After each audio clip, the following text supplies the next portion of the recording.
A gente tá gravando, tá? Tô avisando para vocês, para ninguém ficar ser pego de surpresa. É, vou dar uns avisos.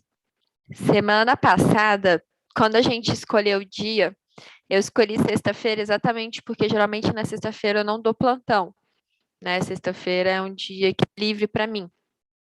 Porém, essa semana eu tive uma notícia que a farmacêutica noturna, ela vai sair e eu vou substituir ela temporariamente até contratarem outro farmacêutico lá no hospital. Então, eu estava olhando os meus horários, e aí semana que vem eu vou ter que dar plantão à noite, na sexta-feira à noite. Por isso, semana que vem eu não vou estar aqui com vocês. Eu tenho duas sugestões, três. Ou a gente faz um outro dia, ou a gente mantém a sexta-feira, e aí a gente, no caso, não teria na próxima sexta, porém daqui a 2 semanas, daqui a 15 dias, a gente teria. Ou eu posso gravar e deixar para vocês. Aí comentem no chat o que vocês acham melhor. Aí a gente vê o que fica melhor para todo mundo, né? Então, essa é uma notícia que eu vou dar para vocês. Por que eu estou falando isso? Isso não vai acontecer só agora. De acordo com o meu horário, na minha escala do próximo mês, vai ter um plantão que eu também vou dar sexta-feira. Por quê? Porque só tem eu e a outra farmacêutica noturna. Eu cubro as folgas, né? Eu sou folguista. E aí, como está coincidindo, vai ter um plantão que ela vai dar 4 seguidos. Por exemplo, nesse plantão de sexta-feira, eu vou dar 4 plantões: sexta, sábado, domingo e segunda. Então, eu vou dar 4 plantões seguidos e ela vai estar de folga. Então, não tem ninguém para me substituir, né? Então, eu já estou substituindo. Então, esse plantão do próxima semana, e tem mais um outro para frente em novembro, são plantões que eu não vou estar aqui com vocês, mas no resto, todos que eu conseguir modificar, trocar a escala, eu vou trocar, tá?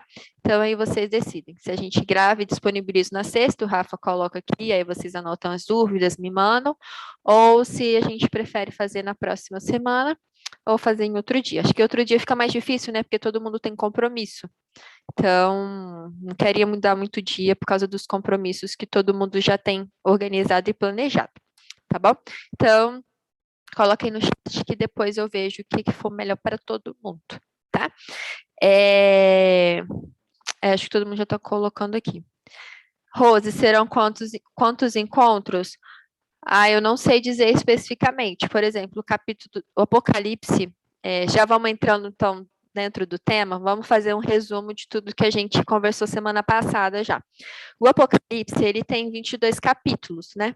Que vai do 1 até o 22. Porém, tem capítulos que são um pouco mais extensos, tem capítulos que são menores, dá para fazer em um estudo só. Por exemplo, o capítulo 15 e 16 eu consigo fazer em um estudo de 40 minutos, que foi o que eu preguei numa igreja. E aí, o capítulo 1, por exemplo, tive que dividir em duas partes, porque ele é um pouco grandinho, é um tema de introdução, de contextualização. Então, depende muito de como a gente vai estar andando. Porque, assim, eu estou tentando aprofundar no máximo que eu sei também. Trazer o conhecimento aprofundando daquilo que eu sei. Então, assim, eu poderia passar de forma mais rasa, mais superficial, porém eu acho importante a gente saber alguns detalhes, porque isso solidifica a nossa fé. Além de solidificar a nossa fé, isso nos dá bases para questionamentos futuros, sabe? Então, por isso que eu não vou colocar uma quantidade de encontros. Talvez a gente faça em 22 encontros, talvez a gente faça um pouquinho a mais. Eu acho que vai ser um pouquinho a mais, tá? Por exemplo, quando chegar nas cartas, que vai ser da próxima semana, as igrejas, eu acho que vai estender umas 3, que é o capítulo 2 e 3, uns 3 encontrozinhos para a gente poder se aprofundar um pouco sobre isso. Porque além da gente estudar sobre a Bíblia, e sim, os aspectos bíblicos, espirituais, a gente se aprofunda na questão histórica, na questão do contexto, da época, em um pouquinho de grego, a gente vai conversando, tá? Então, por causa disso. Mas se você não puder toda sexta, você pode assistir depois sem nenhum problema. Tá ótimo? Bom, então, falando um pouquinho sobre Apocalipse, deixa eu abrir o slide aqui. Seria muito legal se vocês que têm Bíblia em casa pegassem. Por quê? Porque a gente acaba lendo. E quando a gente lê, além da gente memorizar melhor, a gente consegue também ver com os nossos próprios olhos aquilo que estamos estudando, sabe? Não vai ser somente a Dijane que está falando. Mas sim todo mundo provando mesmo a sua fé, tá? Então é interessante vocês pegarem a Bíblia para realmente verificar se eu estou falando a verdade, porque existem muitas pessoas que não falam a verdade. Eu combinei semana passada que todo mundo que tiver alguma dúvida, algum questionamento, coloca para mim, escreve para mim ou escreve para todo mundo, que eu no próximo estudo começo respondendo o questionamento do estudo passado, tá? Por que isso? Porque isso, além de dar uma revisão do estudo que passou, de trazer uma revisão, isso também ajuda todo mundo a saber, vai que é a dúvida de todo mundo, né? A gente pode compartilhar a dúvida com todo mundo também, tá? Então é legal, se vocês tiverem dúvida, escrevam para mim que no próximo estudo a gente vem e tira a dúvida com vocês. Tá ótimo? Vou começar a apresentação aqui. Bom, o estudo do Apocalipse, no capítulo 1, estamos entrando na parte 2. Vou fazer um breve resumo. Tenho 50 minutos aí. Um breve resumo. Mas antes de começarmos, vamos orar, né?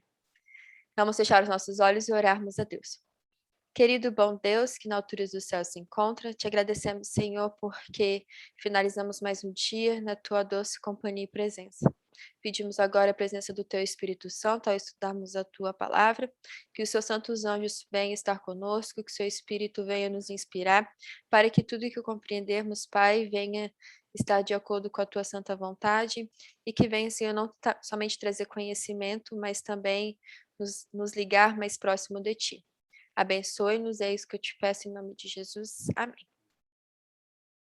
Bom, fazendo então um resumo do último estudo. No último estudo, a gente estudou como que a Bíblia é composta, né? Ela é composta de 66 livros, o Apocalipse contém 22 capítulos. A gente mostrou a classificação dos livros, que existem livros que fazem parte do Pentateuco, livros poéticos, livros históricos, livros proféticos. E o Apocalipse é um livro profético. Mostramos também a importância de estudar a Bíblia. Por que é importante estudar a Bíblia? Qual é a função? A Bíblia foi inspirada por Deus, ela é útil para nos compreender, para nos corrigir, para nos instruir. Mostramos que toda a Bíblia é inspirada por Deus, não foi somente uma parte, mas sim toda a Bíblia, e foram profetas inspirados pelo Espírito Santo que escreveram os livros da Bíblia. Cada um, Deus é tão magnífico que ele preserva a identidade de cada escritor, de cada autor, né? Por isso que existem algumas diferenças na escrita.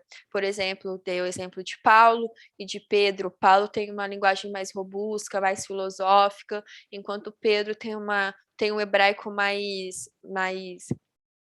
como eu posso dizer, mais rústico. Pedro ainda fala, né, que Paulo diz coisas difíceis, exatamente porque Paulo era mais instruído. Paulo era um doutor da lei, né? Enquanto Pedro, ele era somente um pesqueiro. Então, cada profeta tem a sua peculiaridade no escrever. Então, a gente mostra que existem as suas características e Deus preserva isso na escrita, não modificando a mensagem que ele quer trazer. A mensagem que Deus traz é uma mensagem única, porém, cada um com a sua peculiaridade na hora de transmitir. Mostramos como que devemos estudar a Bíblia, um pouco aqui, um pouco ali, e o porquê de estudar. Qual é a importância de estudar o Apocalipse, né? A Bíblia ela é importante porque ela nos santifica, ela nos faz pessoas melhores, faz com que nós venhamos ser cada dia mais semelhante a Cristo, né? E a importância de estudar Apocalipse não é somente saber as coisas que vão acontecer, saber sobre o futuro, e sim ter a certeza e a convicção da pessoa que está ao nosso lado, que é Cristo Jesus. Então, a importância de estudar Apocalipse é ver que ao longo da história, Cristo acompanhou o seu povo, esteve ao lado do seu povo, e nos momentos finais e cruciais da nossa vida, ele estará ao nosso lado. Lembrando que o Apocalipse, ele tem como tema central a pessoa de Cristo. Não é somente os movimentos proféticos, e sim, Cristo é o centro do Apocalipse. Ele que veio trazer a revelação, não somente ele trazendo a revelação dele, mas sim também falando sobre ele, né? O grego dá essa liberdade de interpretar uma frase de várias formas, né? A abordagem que a gente utiliza ao estudar o Apocalipse é a abordagem historicista. Por que que isso é importante? Porque a abordagem historicista mostra os acontecimentos ao longo da história, tanto no passado como no presente e no futuro. Mostramos que as abordagens futurista não é adequada porque existiram acontecimentos que estiveram presentes na época de João. Nós vamos estudar um pouco disso hoje. A abordagem preterista, que utiliza muito do passado, mostra de que aquilo tudo já se cumpriu, só que exatamente quando a gente começar a estudar de onde nós paramos, no versículo 7, relata de um acontecimento futuro ainda, né? Então, a gente usa essa abordagem historicista exatamente com a relevância de entender e interpretar o Apocalipse da maneira que deve ser interpretada. Se a gente não entende o método, a abordagem, a Apocalipse fica perdido, o livro do Apocalipse fica perdido. Por quê? Porque assim você pode prefigurar várias interpretações. E mostramos que o início do Apocalipse é a revelação de Jesus Cristo que Deus deu para mostrar aos seus servos, mostra que a palavra Apocalipse, em latim, vem de revelação, descoberta. O Apocalipse, ele é dividido em duas palavras gregas, apo e calipse. Apo significa para longe de, e lipse, sombra. Então, Apocalipse é longe da sombra. O que que você tem longe da sombra? Você tem a luz, você tem a revelação. E o latim, eles descrevem, então, Apocalipse como sendo revelação, descoberta, longe da escuridão, longe da sombra. Bom, uma observação que eu quis trazer para vocês hoje é o seguinte. Eu aprendi isso essa semana, então achei interessante trazer para vocês, para a gente entender a diferença entre as profecias clássicas e a profecia apocalíptica. Existem uma diferença básica, que é o entendimento real para nós entendermos as profecias bíblicas, que a gente chama de gênero profético. A profecia clássica, ela é muito utilizada pelos profetas menores, que a gente disse na semana passada. Não que eles têm menor relevância ou importância, mas eles são menores no seguinte sentido do tamanho do livro. Existem os profetas maiores e os profetas menores. Então, a profecia clássica, ela foi muito utilizada até o cativeiro babilônico e um pouco depois ainda. E a profecia apocalíptica começou a partir do cativeiro babilônico, em que Daniel, Ezequiel foram levados cativeiros. Por que essa importância? Porque faz com que a gente entenda o livro de Apocalipse. Ele não é interpretado da mesma forma que os outros livros proféticos. Um exemplo disso. Quando um profeta ele quer comunicar uma mensagem, ele fala a palavra do Senhor, ou assim diz o Senhor. Né? Já a profecia apocalíptica, a profecia comunicada através de sonhos e visões. No versículo 10, a gente vai entender isso de forma clara, quando João fala que ele foi arrebatado em espírito no dia do Senhor. Ou seja, ele teve uma visão, ele teve um sonho, né? Além disso, a mensagem da profecia clássica, ela é uma mensagem sobre os dias daquele povo, daquela tribo que está sendo transmitida a mensagem. Por exemplo, quando a gente vê o profeta Natan, quando ele foi exortar Davi sobre o pecado que ele estava cometendo, né? Quando ele trai o Urias, coloca ele para morrer em frente da guerra e toma sua esposa para si, a Joquebede, fugiu o nome da esposa dele agora. Hã? Fugiu o nome dela. Mas quando ele pega a esposa de Urias e coloca ele na frente da guerra para adulterar, né? Não que isso foi da vontade dela. Natan, quando ele vai trazer a mensagem, ele fala exatamente: Tu, ó rei, estás em pecado. Então, é uma mensagem direta para o rei, para o povo daquela época. Já a mensagem, as profecias apocalípticas, não é somente do livro de Apocalipse, tá? Do livro de Daniel, são mensagens sobre o futuro, sobre acontecimentos que ainda haveriam de acontecer, né? E aí, na mensagem da profecia clássica, existe ele é muito realista sobre o que realmente está acontecendo ali. Usa-se pouco simbolismo. Já nas profecias apocalípticas, usa simbolismo além da realidade humana que está sendo mostrada, é algo sobrenatural. Por exemplo, quando João vê uma mulher vindo sobre a água, né? E ela estava montada sobre uma besta. É impossível alguém ficar montado sobre uma besta, né? Isso a gente não consegue visualizar. Daniel, quando ele vê que tem um leopardo com 2 chifres, 2 asas, né? E ele voava. Então, usa muito desse simbolismo, Daniel e Apocalipse, né? E além disso, na profecia clássica, Deus fala diretamente ao profeta. Deus comunica a mensagem e interpreta diretamente ao profeta o que está acontecendo com aquela nação. Por exemplo, da história de Moisés, quando Deus pega e fala: Moisés, o povo está adorando outros deuses. E aí Moisés comunica ao povo depois, não tem uma interpretação, né? Já na profecia apocalíptica, Deus usa um intermediário, que seria um anjo, para explicar o símbolo. Isso a gente vê muito em Daniel 10, quando Deus envia um anjo para explicar a visão que Daniel teve. Então, essas são as diferenças clássicas. A gente vai estudar agora a profecia apocalíptica. Quando você estudar os outros livros proféticos, você vai ver exatamente essa linha de raciocínio que é mostrado na profecia clássica.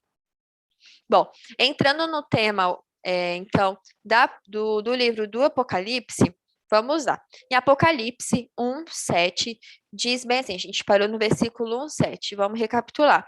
Mostramos que Jesus deu uma revelação a João, né? Mostrou que bem-aventurado é aquele que lê, que guarda, que ouve as palavras escritas, porque o tempo está próximo. Naquela época, só existia, a Bíblia era uma coisa muito cara. Não existia Bíblia, na verdade, né? Existiam papiros. E cada papiro custava em torno de 2 a 4 denários. O equivalente hoje a um dia de trabalho. Um dia de trabalho era equivalente a um denário. Isso para um trabalhador rural, né? Agricultor. Então, um denário era o equivalente a um dia de trabalho. Então, para uma pessoa ter acesso a um papiro, a uma página, como se fosse uma folha de chamex A4, era necessário trabalhar 2 a 4 dias. Então, por isso quando Cristo fala, né, bem-aventurado aquele que lê, está no singular. E bem-aventurados os que ouvem, por isso que está no plural, porque geralmente um falava e os outros ouviam. Né? E aí, João traz as saudações aos 7 espíritos, que é o Espírito Santo. A gente vai ver que esses 7 espíritos também tem uma outra interpretação, que são os anjos, que se dá no final do capítulo. Nós vemos também que ele sauda a Deus, que é soberano, e a Jesus, né, que é fiel testemunha. E aí ele fala bem assim no final, no versículo 6, e nos faz reino e sacerdotes para o seu Deus e Pai, a ele seja dado toda a honra, glória e poder para todo sempre. Amém. Então, exalta a Deus e o poder de Deus, a glória de Deus. E aí, no versículo 7, ele fala bem assim, ele faz um parênteses e fala sobre a volta de Jesus. Por que ele fala sobre a volta de Jesus? Lembra que a mensagem do Apocalipse é uma mensagem que nos mostra o acontecimento do que Cristo está fazendo no céu. A Bíblia mostra como que ele viria, o que ele fez na terra, e ficou aquele questionamento: e agora? O que Cristo está fazendo no céu? Então, mostra exatamente a missão de Cristo, o trabalho de Cristo depois da sua morte.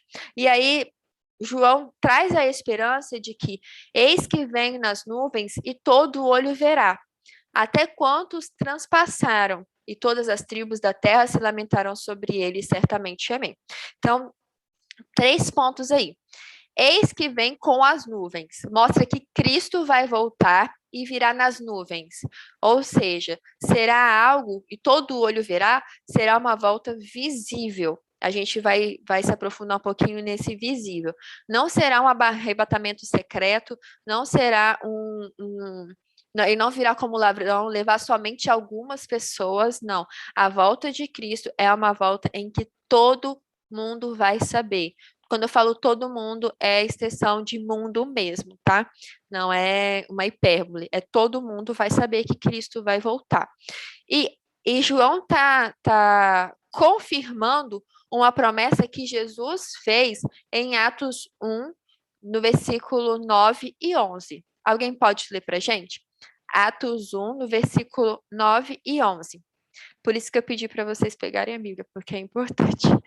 Alguém pode ler? Atos 1, versículo 9 e 11. É muito legal a participação de vocês, porque assim vocês interagem comigo e não fica somente eu falando.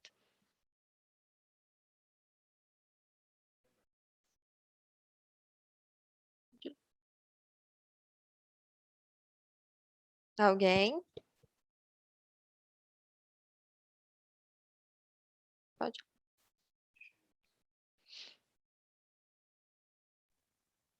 Posso ler, Di? Pode. Atos 1 Versículo 9 a 11. até o 11. Isso. Dita estas palavras, foi Jesus elevado às alturas, à vista deles, e uma nuvem o encobriu de seus olhos. E estando eles com os olhos fitos no céu, enquanto Jesus subia, eis que 2 varões, vestidos de branco, se puseram ao lado deles, e lhes disseram: Varões galileus, por que estáis olhando para as alturas? Esse Jesus que foi dentre vós assunto ao céu, virá de modo como vistes subir. Então voltaram para Jerusalém, do monte chamado Olival, que dista daquela cidade tanto como uma jornada de um sábado. Ah, interessante. Então, Cristo, quando ele ascende ao céu, os discípulos dele, né, que eram chamados de galileus porque viviam na Galileia, falam bem, Cristo fala bem assim: varões galileus, o que tu olhas? O mesmo Senhor que viste subir irá voltar.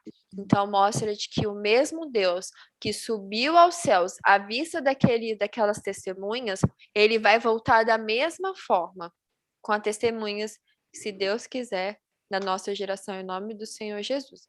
E ele vem agora não como homem de dores, não como homem fraco, mas sim como homem poderoso, não como homem humilde, mas sim cheio de glória e majestade. Cristo volta agora, ele vem não como um bebê, não nasce mais, ele não vem humilde, não vem sofrer as nossas dores. Agora ele volta com grande poder e majestade, dando a recompensa para aqueles que foram fiéis a ele, né? Então, a primeira parte em que Cristo vem nas nuvens e vai ser uma vinda visível, né? Todo olho verá. Mas aonde que a gente consegue comprovar isso? Além do livro de Atos, no capítulo 1, versículo de 9 a 11. A gente vê isso em Mateus 24 e 27. Olha o que que diz, eu coloquei o texto assim: porque assim como um relâmpago que sai do Oriente e se mostra até o Ocidente, assim será também a vinda do Filho do Homem. Então, Cristo vem como um relâmpago que vem do Oriente até o Ocidente, mostrando a sua luz, o seu poder, a sua glória, né? Mateus 24 e 31 diz que ele virá com os seus anjos com rijo clamor de trombeta, os quais se ajuntarão os seus escolhidos desde os 4 ventos de uma a outra extremidade dos céus. É interessante esse como um clamor de trombeta, né, os quais ele vai ajuntar os seus escolhidos de todas as partes da terra, né, tanto de uma extremidade quanto a outra extremidade. E 1 Tessalonicenses 4,16 diz: porque o mesmo Senhor descerás do céu com alarido e com voz de arcanjo e com a trombeta de Deus, e os que morreram em Cristo ressuscitarão primeiro. Por que eu estou falando isso? Porque na volta de Cristo existe a ressurreição dos justos. Então, olha o finalzinho, os que morreram em Cristo. Quem é que morre em Cristo? Aqueles que aceitaram Cristo como seu Salvador, aqueles que aceitam Cristo como seu guia espiritual, como seu pai, como seu amigo, aqueles que são fiéis a Ele, que estão dormindo hoje o sono da morte, serão ressuscitados quando Cristo voltar. É essa esperança que inunda o nosso coração. É a trombeta do poder de Deus penetrar as camadas da terra e fazer com que aqueles que dormiram ressuscitem do pó da terra para a vida eterna. Então, esses 4 textos mostram que a vinda de Cristo ela é visível e aqueles que morreram nele ressuscitarão. Esse é um ponto importante do que morreram nele ressuscitarão, vocês vão ver depois, no finalzinho do verso. No próximo slide, desculpa. Por quê? Porque o verso diz, olha, até quantos transpassaram, e todas as tribos da terra se lamentarão sobre ele. E aí respondem, certamente, amém. Então, Cristo vem nas nuvens, todo olho verá, até mesmo aqueles que os transpassaram. Mas você para e pensa, mas como que isso sucederá? Como que aqueles transpassaram vão ver a volta de Cristo? Se eles não estão vivos agora, como é que eles vão poder presenciar a vinda de Cristo? A gente só consegue responder isso de uma única forma, que haverá uma ressurreição dos mortos, né? Este é o único meio de voltar à vida depois de descer ao sepulcro. Então, Cristo vai ter a ressurreição que a gente chama dos justos, e essa ressurreição parcial, né, daqueles que os transpassaram. Quem são aqueles que os transpassaram? Pilatos, é uma dedução, tá? A Bíblia não cita nomes. Mas, por exemplo, os que zombaram dele, os próprios saduceus e fariseus que entregaram a Jesus, os próprios soldados que estavam ali cravando os pregos nas suas mãos e nos seus pés, Pilatos, que foi um dos que condenou Jesus, Herodes, que lavou as suas mãos. Então, esse vão ser um daqueles que transpassou Jesus, que viu ele sofrendo a morte, que viu ele sofrendo a angústia, a sua dor de carregar o pecado, o fardo da humanidade toda. Esse vão ser um dos que vão ver Jesus vindo agora em grande glória, em grande poder e majestade. E é interessante que fala bem assim, e todas as tribos da terra se lamentarão sobre ele. Mas você fala, Jane, se a volta de Cristo é algo tão grandioso, que é uma esperança para os justos, por que as pessoas lamentam? Porque elas estarão perdidas.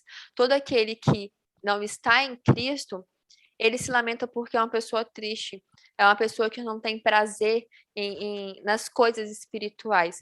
Então, vão se lamentar porque exatamente não estão salvos, ao contrário daqueles que serão salvos, que se regozijarão na vinda de Cristo. Para eles será um alívio, né, de que toda maldade, de que toda tragédia, que toda morte acabou para a vida eterna. Mas com base em que a gente sustenta esse até os que os transpassaram?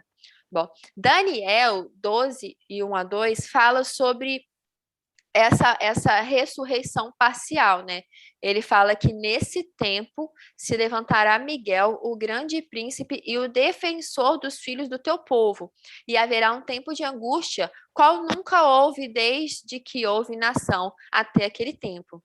Mas aquele tempo será salvo o teu povo e todo aquele que se achar no livro escrito da vida. Muitos dos que dormem no pó da terra ressuscitarão, uns para a vida eterna e outros para a vergonha e horror eterno. Então, vão ser salvos aqueles que se acham no livro da vida, né, escritos no livro, desculpa, e muitos dos que dormem ressuscitarão. Mais um verso que mostra de que aqueles que morreram ressuscitarão para a vida eterna, enquanto outros ressuscitam para a vergonha e horror eterno. Essa ainda não é a ressurreição que Apocalipse 20, retrata. Essa ainda não é a ressurreição de todos os ímpios, somente daqueles que os transpassaram, tá? Então, finalizamos o versículo 7. E aí, olha que interessante. Como eu mostrei, né, aqui a ressurreição nos é apresentada de forma parcial, uma ressurreição certa classe de justos e de ímpios, que ocorre antes da ressurreição geral de cada um dos grupos, de acordo com Apocalipse 22. E os que tornaram parte da maior humilhação do Senhor e os outros notáveis protagonistas da rebelião contra ele ressuscitarão para contemplar sua terrível majestade quando vier de forma triunfante. E aí, sobre essa ressurreição, é algo interessante a gente falar. Por quê? Porque olha quem é que afirma que vai ressuscitar quando João escreve sobre isso. Aquele que diz, eu sou o alfa e o ômega, o princípio e o fim, diz o Senhor, o que era, o que é e o que há de vir, o Todo-Poderoso. Nesse versículo, nós temos a certeza de que quem promete é fundamentada neste verso de que ele é o alfa, ele é o ômega, ele é o que era eterno, ele é o que já foi, ele é o que é, ele é o que há de vir. Ele é Deus Todo-Poderoso. Então, aquele que promete que vai vir é aquele que cumpriu as promessas e tem poder e majestade para poder afirmar essa promessa no nosso coração. O grande Deus, como tendo uma eternidade de existência passada e futura e poder infinito, estando por isso em condições de realizar as suas ameaças e promessas que nos tem dado neste livro. Então, tenho a plena convicção, a plena certeza. Essa é uma das únicas certezas que eu guardo no meu coração, de que Cristo vai voltar. E é exatamente essa certeza e esperança que nos move hoje como cristãos. Bom, entrando no então, a gente termina esse prólogo, né? Essa introdução, esse sumário que João apresenta. E agora sim a gente entra exatamente no livro de Apocalipse. Ó, então João fala, olha o que João fala.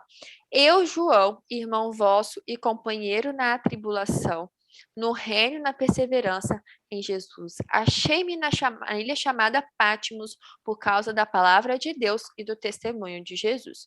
Bom, então quando João escreveu o livro do Apocalipse, ele estava na ilha de Patmos. A ilha de Patmos é uma ilha perto das 7 igrejas, que vai ser relatado um pouquinho para frente.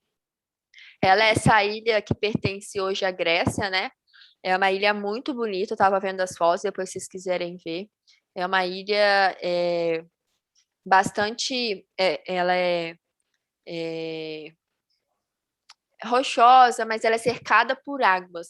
Essa é a informação importante, porque quando João fala lá em Apocalipse 19, no versículo 3, ele dá essa ênfase de que o mar não existe mais, porque a prisão dele se dá através desse mar, né? Essa inacessibilidade com os outros povos. Então, olha que bonita. Esse aqui dá para ver, né, que se parece com as casas de Santorini, na Grécia, não né? tá conseguindo pôr. Oi? Di, Oi? a gente não está vendo os seus slides. Não tá vendo? Não, Mas vocês estavam vendo até agora? até agora não. Uai! Vocês não estavam vendo meus slides, gente? Não, eu até coloquei no chat, mas acho que vai direto para você, né? Calma aí, então. Não, eu não tô vendo. Gente, agora que vocês iam me falar. Não, a gente não tá vendo nada. Socorro! Vocês estão vendo a minha cara esse tempo todo? Sim. Ai, gente. Ainda bem que as imagens eu comecei. Nossa! Agora vocês conseguem ver? Tranquilo. Agora sim. Então, peraí. Estão vendo agora? Ah, acho que agora tá, porque eu tô vendo vocês. Peraí. Tô passada. Então, peraí, gente. Fique todo mundo tá quietinho. Ó, mostrei o resumo, né? Tudo do que eu Aham. falei, os gêneros. Esse também. Mostrei os textos da vinda de Cristo, né? Tudo estava escrito aqui. Aham. Aí o porquê, como que sucederá, os que se transpassaram, os textos, a volta de Cristo. Aí agora sim, A Ilha de a Patmos. ilha de Patmos, olha. Tá. Ah, agora eu tô vendo vocês também, interessante. É, vivendo e aprendendo, né? Então vamos lá. Então eu mostrei que Patmos, vocês conseguem ver minha setinha? Minha setinha aqui, ó. Consegue, Então vamos lá. consegue. A ilha de Patmos, ela faz parte hoje uma das ilhas gregas, da Grécia, né? Gregas. Ela faz parte, ela é muito próxima às igrejas que a gente vai estudar um pouquinho lá para frente. E como disse, a ilha de Patmos, ela é banhada pelo mar, que em Apocalipse 20, João vai falar que esse mar não haverá mais separação. Exatamente o mar que trazia separação de João com os outros povos, né? E aí eu mostrei aqui, ó, de como é bonito Patmos hoje. É uma cidade bem pequena, vou mostrar para vocês. E aqui era um mosteiro que foi criado no século XI, em 1080. Esse mosteiro foi criado, é chamado de Mosteiro de São João, e dizem, quando a gente vai ver um pouquinho mais lá para frente sobre isso, de que ali embaixo do mosteiro era o templo da deusa Diana, da mitologia grega, né? Então dizem de que a deusa grega tinha um templo ali, e que esse é um dos pontos mais altos da cidade, por isso a importância dele, né? É um lugar lindo, eu estava vendo por dentro. E aí, Patmos, ela é uma região vulcânica. Ali tem muitos vulcões, por isso a sua economia é o turismo, além de estar. É mais o turismo por conta do Apocalipse, né? E por que o turismo não é a agricultura, não é a pecuária? Por ser uma região vulcânica, é muito difícil de plantar lá. Além disso, não tem água acessível, água potável. Então, a água que tem lá é muito pouca. Ela tem 13 quilômetros só de comprimento, 7 comprimentos de largura, aproximadamente 35 mil metros quadrados, muito pequenininha, né? Uma ilha bem, bem pequenininha. E hoje possui em torno de uns 3 mil habitantes. Eu li que era 2.600, mas teve outros que falaram quase 3. Então vamos colocar aproximadamente 3 mil habitantes, né? Porque o censo que foi feito foi em 2016. Então, aproximadamente 3 mil habitantes, e eles vivem hoje de turismo. Muitas cruzeiros chegam lá para visitar Patmos, né? Existem restaurantes, deve viver um pouco de pesca, mas é bem pouco.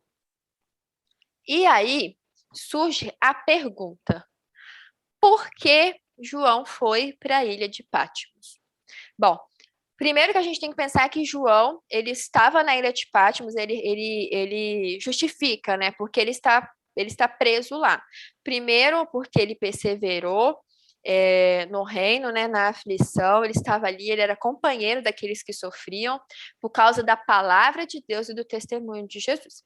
Nessa foto aqui, ó, esse rapaz aqui se chama Domiciliano.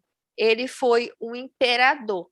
E essa aqui é a deusa Artemis, ou a deusa Artemis é no grego, Diana é no latim, né? Romano latim. Então a deusa Artemis. Naquela época, Domiciliano, ele era o imperador, ele era tão igual quanto a Nero em questão da sua perversidade, da sua maldade, né? E ele não admitia que os cristãos adorassem a Jesus Cristo, somente que adorassem a ele e aos deuses pagãos.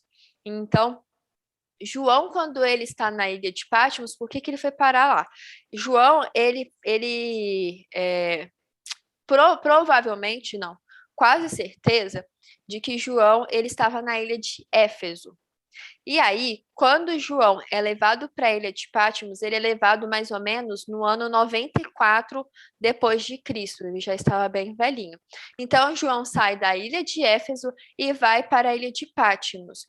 Além disso, existia uma perseguição contra os cristãos exatamente porque eles não queriam adorar aos outros deuses pagãos. Eles eram considerados ateístas, né? Não queriam adorar os deuses de Atenas. Então, João se recusou a adorar, Domiciliano o prendeu. Só que a ilha de Patmos, ela não era uma ilha de exílio. Existia ali, dizem historiadores que existiam pequenos comércios, pequenos habitantes, né? Alguns habitantes aí, um povoado. Ali não fazia parte de um exílio político, de um exílio religioso. E João foi mandado para lá com a prisão de deportação. O que é uma prisão de deportação? Existiam 3 tipos de prisões. Existia a prisão em que a pessoa ela era escravizada, perdia a sua cidadania, perdia a sua liberdade, né? Então ela era escravizada. Existia a pena de morte, existia a pena daqueles que não podiam sair para outros países, né? Ficavam presos supondo, em Roma, na sua origem de terra natal, e existiam aqueles que eram enviados para outras ilhas, né? Outros países, outras comunidades. E João foi uma dessas.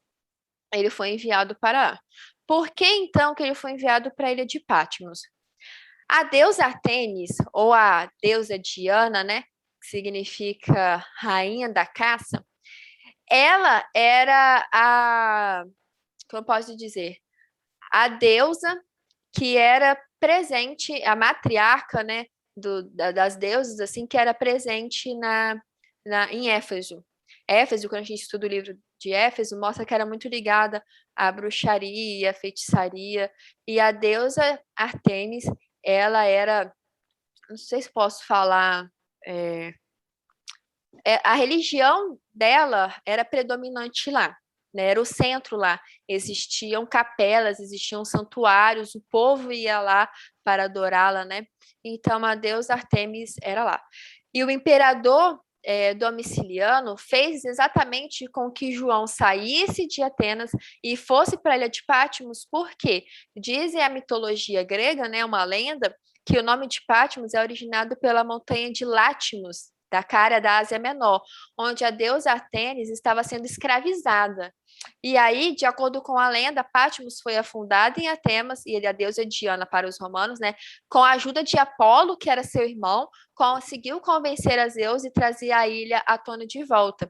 Então, a adoração de Atenas, além de ficar em Éfeso, foi também para Patmos, né? E João sofria muito com isso porque os cristãos estavam sendo perseguidos naquela época. E João se lamentava por isso, por quê? Porque ele não podia estar com seus irmãos na tribulação, na dificuldade, né? Então era uma época de perseguição. Essa perseguição não durava muito tempo. Ela não era eternamente, como mostra alguns livros, né? As perseguições elas aconteciam de formas esporádicas.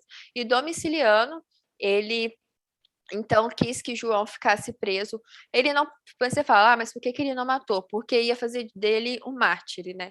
E ele não queria que desse esse bope todo, então ele preferiu fazer com que ele fosse preso. E esse tipo de exílio, que a gente chama de deportação, exílio de deportação, né? Você não tinha direito à água, não tinha direito à comida. Então, isso era levado pelos romanos através nas embarcações. Então, João foi preso por não querer adorar aos deuses pagãos, não querer adorar Domiciliano. Se eu não me engano, um ano e meio depois, Domiciliano é assassinado, e por ele ser assassinado, Nervo o substitui. E aí Nervo faz uma lei que vai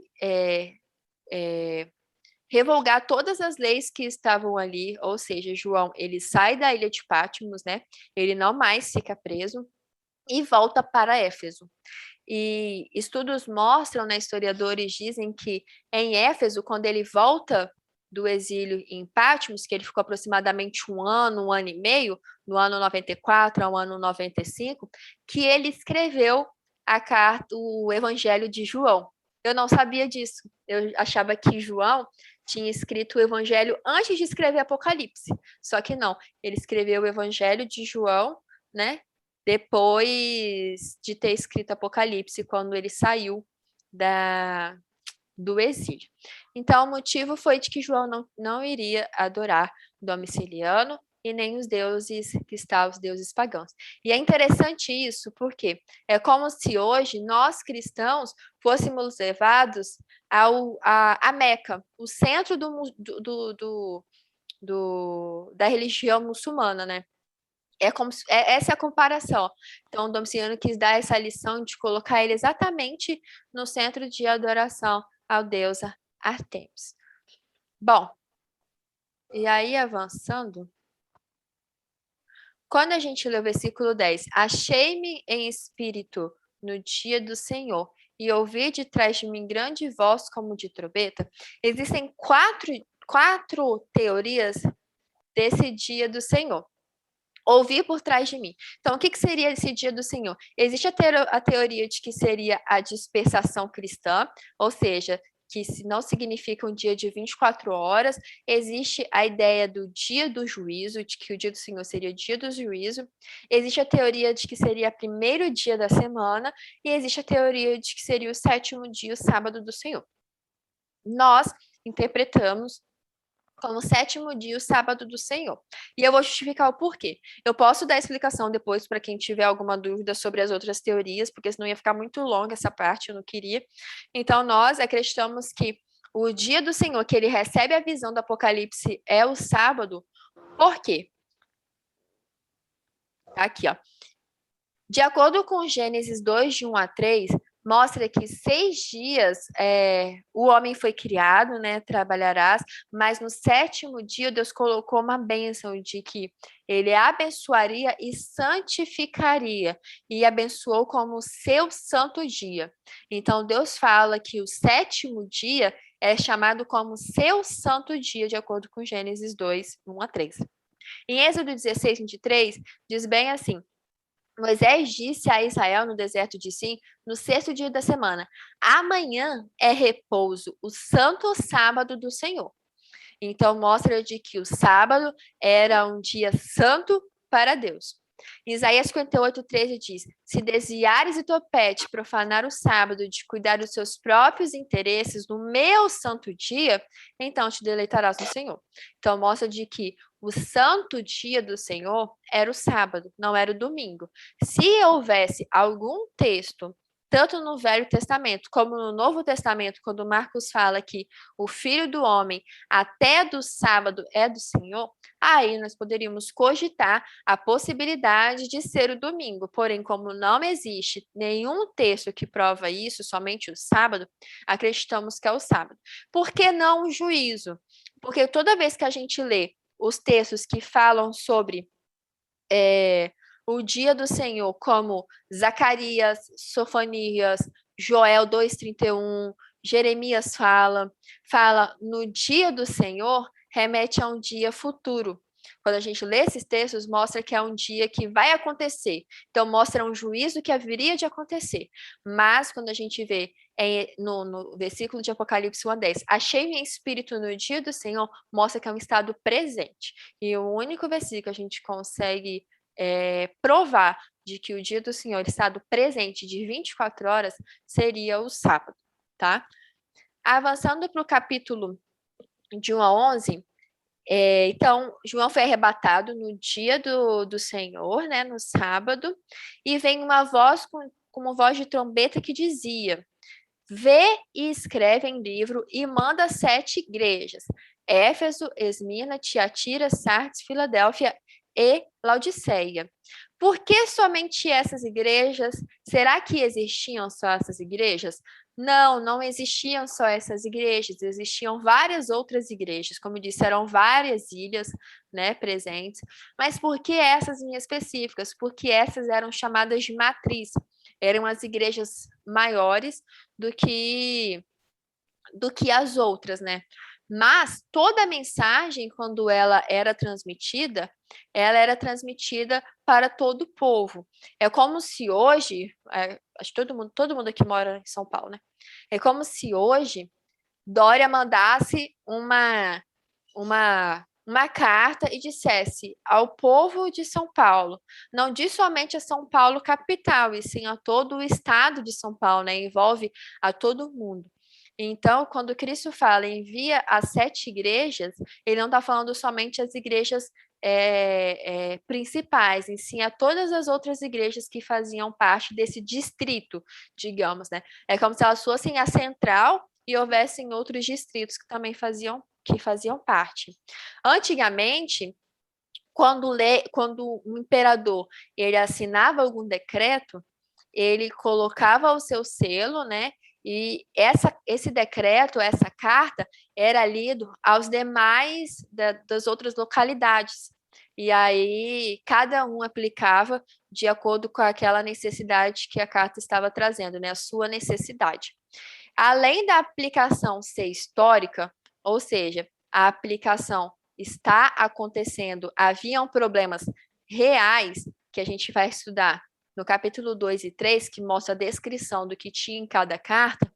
Havia uma aplicação histórica, porque os acontecimentos eram reais, eles estavam tendo problemas espirituais, o povo estava sendo perseguido pelo imperador, eles estavam sofrendo perseguições e, com isso, abandonando a fé por causa das mazelas que estavam acontecendo, né? Havia também a aplicação universal, ou seja, essas cartas não são somente para o povo daquela geração. As cartas são somente também para as gerações subsequentes, ou seja, para todas as gerações que ainda viriam, né? E a aplicação profética.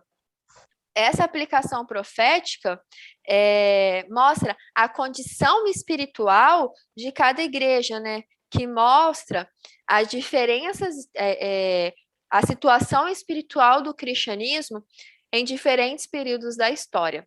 E por que que Deus fez isso? Por que que Deus enviou 7 cartas para 7 igrejas? Porque Deus é um Deus didático. Deus, ao mesmo tempo que nós, homens, gostamos de separar a história como pré-história, história antiga, Idade Média, moderna e contemporânea, Deus quis fazer isso com o seu povo ao decorrer dos séculos. Deus quis mostrar de que cada igreja haveria um período da história em que ela passaria tanto da sua aplicação histórica literal, como a sua aplicação universal para as próximas gerações, não somente para aquela geração de cristãos, como a aplicação profética espiritual na igreja de Éfeso, de Esmina, de Pérgamo, de Tiatira, Sardes, Filadélfia e Laodiceia. Depois a gente vai estudar o que cada carta continha, qual é a sua significância para nós hoje e qual a mensagem que eles transmitiam. Bom, e aí quando Deus dá a visão para ele enviar as cartas àquela cidade, ele olha e fala que viu quem falava com ele. O homem que falava com ele estava vestido, ele passava entre 7 candeiros de ouro, e no meio dos candeiros um semelhante ao filho do homem. As suas vestes eram talares e cingido à altura do peito com uma cinta de ouro. A sua cabeça e cabelos eram brancos como a alva da lã, como neve, os seus olhos como chama de fogo, os pés semelhantes a bronze polido, como que refinado numa fornalha. A sua voz era a voz como de muitas águas. Tinha na mão na direita 7 estrelas, e da boca saía-lhe uma espada afiada de 2 gumes. O seu rosto brilhava como o sol na sua força. Quando o vi, eu caí aos seus pés como morto. Porém, ele pôs sobre mim a mão, dizendo: Não temas, eu sou o primeiro e o último, e aquele que vive estive morto, mas eis que estou vivo pelos séculos dos séculos, e tenho as chaves da morte e do inferno. Quando eu leio esse versículo, eu fico arrepiada. Por quê? João está tendo a visão de Cristo. Ele começa a descrever Cristo. Quem era aquele ancião que estava ali passando entre as 7 lamparinas, os 7 candeiros de ouro? E aí Deus fala para ele: Eu sou aquele que vive para sempre. Eu sou aquele que tenho a chave da morte e do inferno. Corroborando com o texto que a gente leu sobre de que Cristo iria ressuscitar os seus. Então, vamos entender um pouquinho rapidinho, estamos quase acabando, acho que esse é o penúltimo slide. O que significa? Esse cabelo branco do ancião de dias, em Daniel 7, 9, mostra também quem é esse ancião esse ancião de dias, né? Daniel 7, 9 está escrito que o ancião de dias entra, seus cabelos eram brancos, mostra a sabedoria e a experiência no versículo de Jó e de Provérbios. Os olhos como a chama de fogo e os pés semelhantes ao bronze polido, Daniel 10:6, Mateus 17:2, Apocalipse 9:12, mostra a capacidade de que Cristo tem de penetrar no coração e na alma, nos nossos segredos mais ocultos do fundo da alma e do coração. E os seus pés polidos de bronze simbolizam a estabilidade, a sua força que Cristo traz. A voz como as vozes de muitas águas. Ezequiel 43:2 diz que a voz de Cristo é como a voz de muitas águas, né? É a voz de Cristo falando. A espada de dois gumes. Hebreus 4:12 fala sobre a espada que Cristo traz, né? Apocalipse 19:15 também fala da espada que Cristo tira antes dele voltar, mostra a espada que tira da sua boca. E é interessante que essa espada, Paulo também fala em Efésios 6, se eu não me engano, na armadura de Cristo, de que a espada é isso aqui, ó, a Bíblia. Ele fala de que a espada é a palavra de Deus. Mostra que Cristo surge e age com toda a autoridade de Deus. Da mesma forma, a Bíblia, ela age e surge com toda a autoridade de Deus. Lembra do nosso primeiro estudo? Por que que a gente estudou sobre a Bíblia, da importância da Bíblia? Porque para vocês verem que Apocalipse, João está citando todos os versos do Antigo Testamento. Todos os versos que estavam presentes naqueles papiros. Então, João está citando todos os outros profetas. E exatamente, os profetas é como se fosse um quebra-cabeça, eles vão se encontrando. Você vai montando e encaixando com os versos, afirmando cada vez mais ainda a sua significância, né? O seu real significado. Porque como a gente está vendo aqui, isso tudo são simbolismos.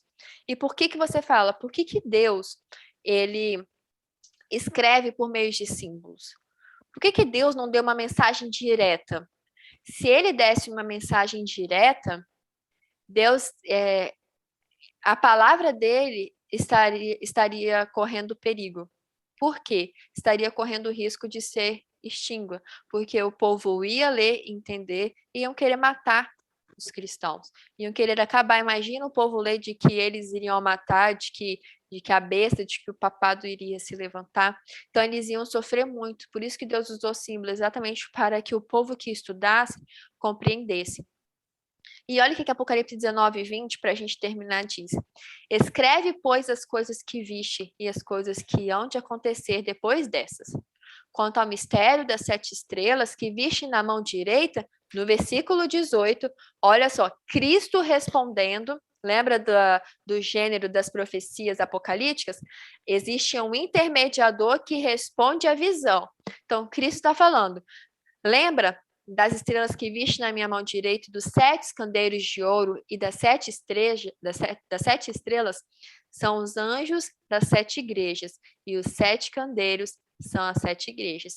Então, Deus usa esse simbolismo das 7 estrelas, dos 7 candeiros, que João vê, exatamente para mostrar de que elas são as 7 igrejas, tanto da forma literal que aconteceu naquela época, de que existiam naquela época, como na sua aplicação espiritual. E na próxima semana, sem ser nessa daqui a 15 dias, nós vamos... Não, na próxima semana, né, que eu vou gravar. A gente vai estudar sobre as 7 igrejas. A igreja de Éfeso, Esmina, Pérgamo, Tiatira, Sardes, Filadélfia, Laodiceia. Vamos ver as suas características, quais eram as suas características históricas naquele momento que João estava tendo a visão, as suas atribuições espirituais e também qual é a importância dela para os dias de hoje. Quando que começa uma igreja, quando que termina uma igreja de forma espiritual, tá? Então, é isso, acho que foi... Extrapolei 2 minutinhos. Deixa eu ver se eu volto para você.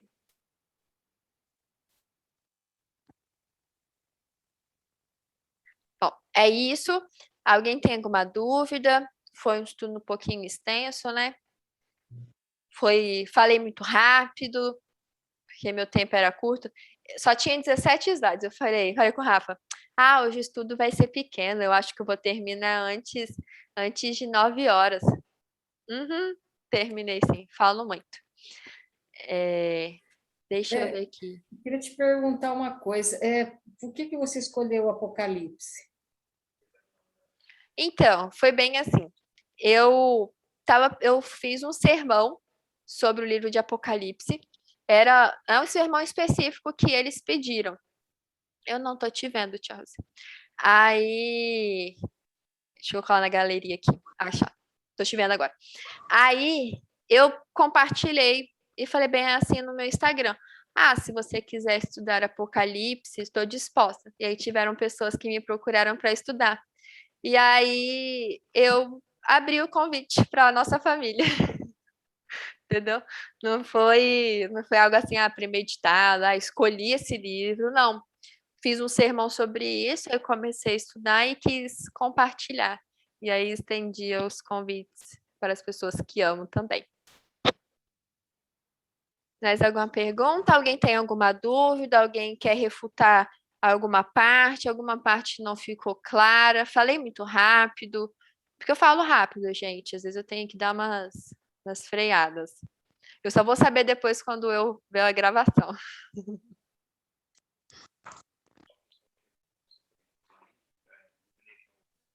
Foi ótimo. Falou super bem e não falou rápido, não.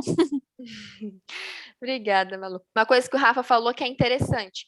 O legal seria vocês lerem um capítulo.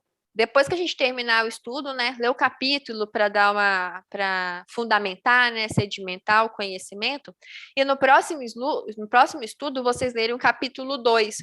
Porque assim, quando eu falar, vocês vão estar familiarizados um pouco com o que eu estou lendo, né? Então, é legal vocês darem uma lida. Coisa de 3 minutos, ler. 5 minutos no máximo, ler. Uns 5 minutinhos no máximo, vocês dão uma lida no capítulo. Pode ser até mesmo antes do estudo, porque assim faz com que a gente lembre melhor, né? Oi, Vi. Uma coisa que pode... Uma sugestão seria você criar um grupo, quem quiser entrar, e você manda esses slides para a gente ler novamente. Posso mandar sim. Né? Aí você manda os slides que você passa aí para a gente dar mais uma lida. Seria interessante. Tá. Eu fiz uma lista de transmissão. Eu acho que a ideia do grupo é boa. Mas eu acho que a ideia do grupo é boa porque facilita, porque aí você manda uma vez só e aí todo mundo já interage. E outra coisa que também acho que pode facilitar é aquele livro, né, de Daniel e Apocalipse, do Ryan Smith, acho que chama, isso. né? Tá aqui, Rafa, é muito bom esse livro. Oi? Isso. Então, esse livro, eu estou estudando por 2 livros. Como eu disse para vocês, existem 2 livros que eu estudo. É esse livro aqui, ó, O Apocalipse de João. Ele é um livro do Hankel Stefanovic, não sei nem falar o nome dele. Eu estudei esse livro, é um livro que era do Rafael, eu peguei, olhei aqui na biblioteca e peguei ele que comprou. E esse livro aqui foi o livro, olha, é um pouquinho grossinho, mas ele explica Daniel e Apocalipse verso por verso. Muitos dos slides que eu coloco, muitos dos textos, eu coloco a partir deste livro. Então, este livro, quando eu estudei Daniel e Apocalipse, me ajudou muito, muito, muito, muito, muito, porque me deu muita clareza. E ele só é grande, tá? Porque se você for ver, ó, olha os textos, ele é um pouquinho grande também, não é um livro maçante. E você estuda verso por verso. Então, esses 2 estão sendo os livros que eu estou estudando agora. Além disso, eu pego muito conteúdo também de um arqueólogo que eu gosto muito, chamado Rodrigo Silva. Aquele homem ele é um gêniozinho, uma fonte de conhecimento inesgotável. Eu fico impressionada com ele. Ele sabe muito. E aí, eu gosto muito dele. E eu vejo muito vídeo dele. Então, já que vocês deram ideia porque eu fiquei meio receosa de criar o grupo e vocês não quererem entrar, porque já tem muitos grupos, né? Mas podem silenciar e eu posso mandar um vídeo que ele fala sobre Apocalipse. Ele vai aprofundar mais essa questão da mitologia que eu citei para vocês, do porquê que João foi para Patmos, essa questão da adoração. É bem interessante os vídeos dele. E não são muito grandes, não são muito longos, não. 28 minutos, tem de 7. Então é bem legal vocês verem os vídeos também. Ele explica de forma bem mais didática que eu.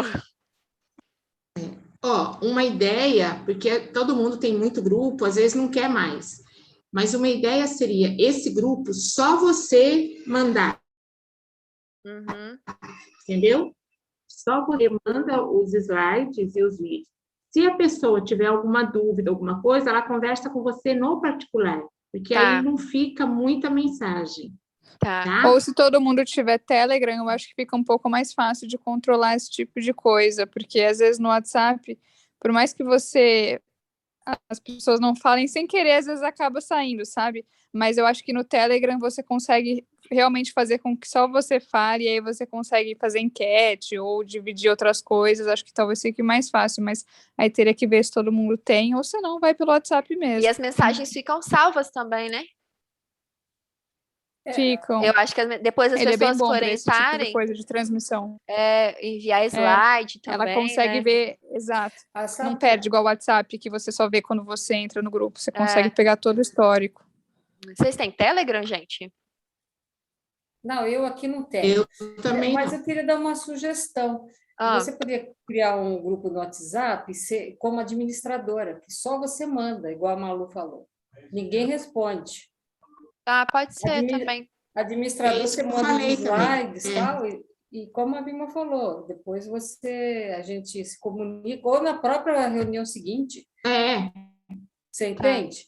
Porque ali eu não precisa achei. ficar todo mundo dando bom dia, boa Isso tarde, aí. nada, é só ela, né? Isso aí que você fez, viu, E Diana? Eu gostei, porque eu sou visual. Esse negócio dos slides é super importante. Sim, eu também sou Porque muito visual, Tia Rose. Eu tenho que fazer slide, eu tenho que escrever, tenho que anotar, tenho que fazer figurinha, tenho que ver vídeo. Eu também sou não, é visual. legal. Então, você manda, porque é interessante, porque eu também eu não tenho conhecimento bíblico, mas eu tenho outro tipo de conhecimento, então eu quero aliar os dois, né? Uhum. Não, O muito que a interessante. Bíblia fala com o que eu estou estudando, entendeu? É Aham. interessante. Não, que todo mundo. Gente, eu também tô aprendendo e é interessante que assim, eu tô sendo mais beneficiada ainda, porque eu tô correndo atrás, tô procurando, tô lendo, então eu vejo como isso tem me despertado, assim, sabe? Tem me feito bem. Parece que quando a gente vai estudando, vai surgindo algo bom dentro da gente, a gente vai ficando mais atento, né? Olhando mais com outro olhar espiritual, exatamente isso. Parece que a nossa venda, nossos olhos vão se abrindo, né? A mensagem vai clareando. É, eu também tenho estudado e tem me feito muito bem, assim. Esse estudo tem feito mais bem para mim do que para vocês, podem ter certeza. É como se fosse um reavivamento espiritual, sabe? Ainda mais nessa época em que o mundo tá tão frio, né? Tão vazio. É importante a gente ter essa chama acesa no nosso coração, né? Ainda mais Oi, que... Netinha, posso Oi, falar? Vó, tudo bom? Tudo bem. Então, você apresentou muito bem, não foi corrido, não, é pouco tempo mesmo, né? E começa um assunto, já vai para o outro, né? Mas quando a gente estuda algum assunto específico, a gente dá aula ou dá uma palestra, a gente aprende, porque é passar essa energia do aprendizado é um exercício muito bom para a gente. E é só assim mesmo que a gente adquire conhecimento, né? E sabedoria também, é dessa forma. A Eu gente gostei, tá? passando. Muito legal. Que bom, Vó. E a gente participa de muitas reuniões no Zoom, como a Rose falou mesmo, esse grupo no WhatsApp com só administrador funciona muito bem. Você manda tudo que você quer e a gente, no particular, pode trocar algumas coisas, não dá muito trabalho, é muito bom. E é muito rápido e fácil isso, sabe? Como todo mundo usa mais o WhatsApp, funciona muito bem. Muito bom. Tá, eu só queria perguntar que Bíblia que é que vocês usam, porque eu tenho 2 ou 3 e uma é diferente da outra. Eu quero ver se eu tenho alguma, porque eu procurei aqui Apocalipse numa que eu peguei, eu não achei. Então, eu sei que é no final do livro, né? Apocalipse, não é? Isso, é o último livro. Então, me passa depois, se você puder, o nome da sua, de como que é, para ver se é igual que eu tenho, tá bom? Faz o seguinte, eu vou te dar uma Bíblia de presente. Eu vou pedir para vir te dar uma Bíblia de presente através dela, tá? Ah, Vinho para obrigada. você, eu vou pedir para a Vi te entregar, Tá bom, obrigada então. tá? Vou ficar Aí com vai mais ser meu uma, vou ter presente. que doar algumas. Tá, Não, tá você deixa legal. aí, fala, é pro estudo dos netos. Quando eu for É, estudar com os meus netos. tá bom. Tá Eu legal. uso essa aqui, a minha Bíblia é um pouquinho grande, porque ela tem umas informações, mas eu uso da Thompson. É uma Bíblia que eu gosto muito, eu ganhei ela de presente. É uma Bíblia que eu gosto muito. Legal. Eu anoto tudo nela. Eu tinha uma outra que eu trabalhava, fazia um projeto missionário no hospital, eu perdi. Nossa, eu fiquei tão triste. Aí eu ganhei essa, e ela é bem grande, ó, porque eu consigo escrever, tá vendo? É, É como se fosse um caderno, gente. Eu sou muito visual, eu tenho que escrever, eu tenho que grifar, tenho que desenhar, tenho que puxar. eu Então, eu também gosto dela sou porque ela é visual. grandinha. Eu também sou visual. A gente aprende mais vendo mesmo, né? Tendo a imagem, né? Então tá. Muito obrigada, viu? Obrigada, gente. Foi Saudades de muito todos bom vocês. Boa Tá. estar com noite. vocês. Boa noite. Boa Obrigada. noite. Bom Tchau. sábado. Tchau, gente. Tchau, Bom tchau. sábado. Boa noite. Boa noite, meus amores. Tchau, Rafa, Ricardo, Tati, tchau, tchau. Liga o áudio, amor. Só tá, gente? Toma aqui. Oi, vó. Oi, vó. Oi, tudo tia. bem? Tudo bem? Tudo bem? Agora a Dijane desativou o microfone dela, eu consigo falar. Ah, legal. Que bom que você mandou. Eu cheguei um pouco atrasada porque estava numa ligação, demorou, daí, mas deu tempo. Mas não Então perdeu tá. nada. Mas não Beijo perdeu a vocês, nada. viu? Tava bem no comecinho. Tchau, vó. Tchau, bem. Beijo, vó. Tchau, tchau. Tchau, gente. Tchau. Tchau, boa noite. Tchau, Diane. Tchau, tia. Tchau, tia. Tchau, sogrinho. Será que ela saiu? Tchau, sogro. Tchau, sogra. Tchau, saiu, tia. já Tchau, saiu. vó. Tchau, Tchau, cunhado. Tchau, cunhada. Tchau. Acho que seu pai deixou. Ô, DJ, para de gravar, ele vai pedir para pôr em algum lugar aí.